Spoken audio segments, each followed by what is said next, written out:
Hi! నమస్తే. Welcome to my channel. ఈ మధ్య సినిమా సెలబ్రిటీలకి సక్సెస్ కిక్ నెత్తికెక్కి నోటికొచ్చినట్టు మాట్లాడటం, దానివల్ల పర్యవసానాలు వీళ్ళు సినిమా ప్రమోషన్స్‌కో లేతే వాటికి గెస్ట్‌గా ఎళ్ళటం, వాటి మీద వీళ్ళ వాగుడు వల్ల సినిమాకి ఎఫెక్ట్ అవ్వటం, ఇవన్నీ మనం చూస్తున్నాము.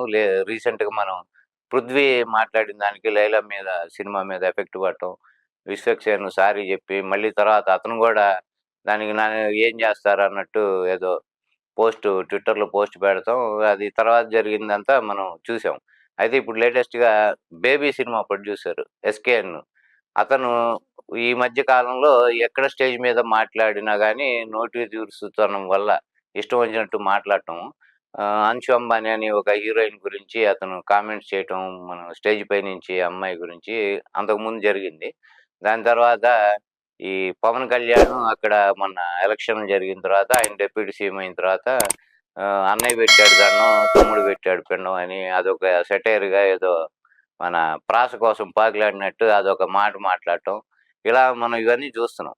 ఇప్పుడు లేటెస్ట్‌గా ఆయనే ఈ 'బేబీ' సినిమా ప్రొడ్యూసర్ అవ్వటంతో ఆ సినిమా వల్ల వచ్చిన సక్సెస్ 4 డబ్బులు రావటము, దాంతో ఈయనకి ఈ రకమైన వాగుడు ఎక్కువయింది. ఎక్కడ పడితే అక్కడ ఏదోటి మాట్లాడటం స్టేజ్‌ల మీద. అలానే ఇప్పుడు నిన్న రీసెంట్‌గా మనం 'రిటర్న్ ఆఫ్ ది డ్రాగన్' అనే సినిమా ప్రీ రిలీజ్ ఈవెంట్‌కి ఈయనెళ్ళటం.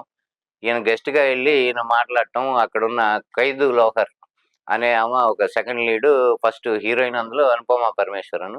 సెకండ్ లీడు ఒకామ ఒరిస్సా సంబంధించిన అమ్మాయి. 'ఖైదు లోహర్' అనే ఆమె గురించి ఉద్దేశించి మాట్లాడుతూ స్టేజ్ పై నుంచి, ఖైదు అనే మాట కూడా ఈయనకి పలకటం చేతకాక 'కాయల్' అని అమ్మాయిని సంబోధించి పేరుని తర్వాత మళ్ళీ దానికి కవరింగ్‌కి 'కాయలా పళ్ళా' అని అమ్మాయిని స్టేజ్ మీద నుంచి అడగటం ఒక వెకిలి నవ్వుతో.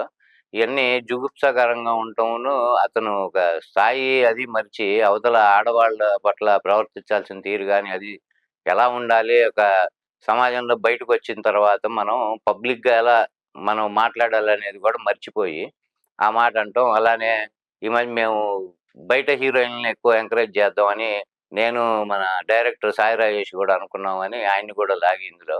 తెలుగు అమ్మాయిల్ని మేము భరించలేము అనే ఉద్దేశం డైరెక్ట్‌గా ఆ మాటే అన్నాడు. తెలుగు అమ్మాయిల్ని మేము భరించలేము. అందుకని మేము వేరే భాష అమ్మాయిలనే ప్రోత్సహించాలనుకుంటున్నాం అని జెప్పాడు.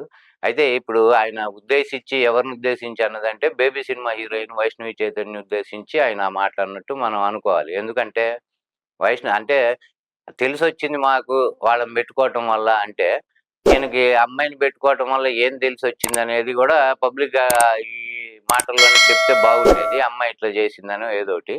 అమ్మాయి పేరెత్తకుండా అమ్మాయిని ఉద్దేశించి ఈయన అన్నాడు. ఆ 'బేబీ' సినిమాలో ఒక రకంగా చెప్పాలంటే వైష్ణవి చైతన్య పెర్ఫార్మన్స్ వల్లే ఆ సినిమాకి రూ. 4 డబ్బులు ఎక్కువొచ్చినియి. ఒక రకంగా అమ్మాయి వల్లే ఈయనకి గూడా రూ. 4 ఒచ్చినియి. అది గూడా మర్చిపోయి, అంటే మనం ఏమనుకున్నారంటే ఆ అమ్మాయి ఏదో నికార్సుగుండి మనోడు కమిట్మెంట్‌లకి గాని వాటికి ఒప్పుకొని ఉండేదేమో. అందుకని ఉద్దేశించి తెలుగు అమ్మాయిల్ని పెట్టుకుంటే మేము దానికి కష్టపడ్డాము, లేకపోతే ఏదో తెలిసొచ్చిందని ఏదో వాగాడు. తర్వాత ఈ యూత్ అప్పులు చేసిన సినిమా చూస్తారు. తెలుగు సినిమా ప్రేక్షకుల్లో యూత్ ఎవరైతే ఉన్నారో వాళ్ళు సినిమా మీద వాళ్ళకి పిచ్చి బాగా ఎక్కువ. వాళ్ళు అప్పులు చేసన్నా సినిమా చూస్తారు. ఏం లేదంటే మీరు ఒకవేళ డబ్బులు లేకపోతే, అప్పు పుట్టకపోతే లోన్ యాప్స్‌లో లోన్ తీసుకొనన్నా మీరు సినిమా చూడాలి అని ఆయన కొత్తగా ఒక థియరీ చెప్పాడు. లోన్ యాప్స్ ఇప్పుడు ఎంత ప్రమాదకరంగా ఉన్నాయో అందరం చూస్తున్నాము. ఈ చాలా చోట్ల వాళ్ళని వేధించటం, లోన్ యాప్స్ 5,000 తీసుకున్నోడికి నువ్వు 30,000, 40,000 కట్టాలని చెప్పి 15 రోజులకి, 20 రోజులకి వాళ్ళ ఎమ్మటి పడి వేధించడం, ఇవన్నీ కూడా మనం చూస్తున్నాము. పోలీసు వాళ్ళు చాలా మంది మీద కేసులు కూడా ఈ లోన్ యాప్స్ మీద వాళ్ళు బుక్ చేయటం జరిగింది. అటువంటి లోన్ యాప్స్‌ని ఇతను ప్రోత్సహించే విధంగా లోన్ యాప్స్‌లో లోన్ తీసుకునల్లా సినిమా చూడండి అని యూత్‌కి చెప్తున్నాడీయన. అంటే ఇలాంటి వాళ్ళు ఏ వ్యవస్థలో ఉన్నా వీళ్ళు ప్రమాదకారులు. ఎందుకంటే వాళ్ళేదో ఒక సినిమాకి గెస్ట్‌గా పిలిచారు ఫంక్షన్‌కి. ఆ సినిమాని చెడగొట్టి జనాలకి వాళ్ళ మీద ఉన్న అభిప్రాయాన్ని చెడగొట్టి, ఇటు ఆడవాళ్ళని కించపరిచి, ఇటు యూత్‌నేమో అప్పులు చేయండి అని ప్రోత్సహించి, ఈ రకమైన మనస్తత్వం కలిగిన వ్యక్తులు ఏ ఫీల్డ్‌లో ఉన్నా వాళ్ళు దానికి ప్రమాదకరంగా తయారవుతారు.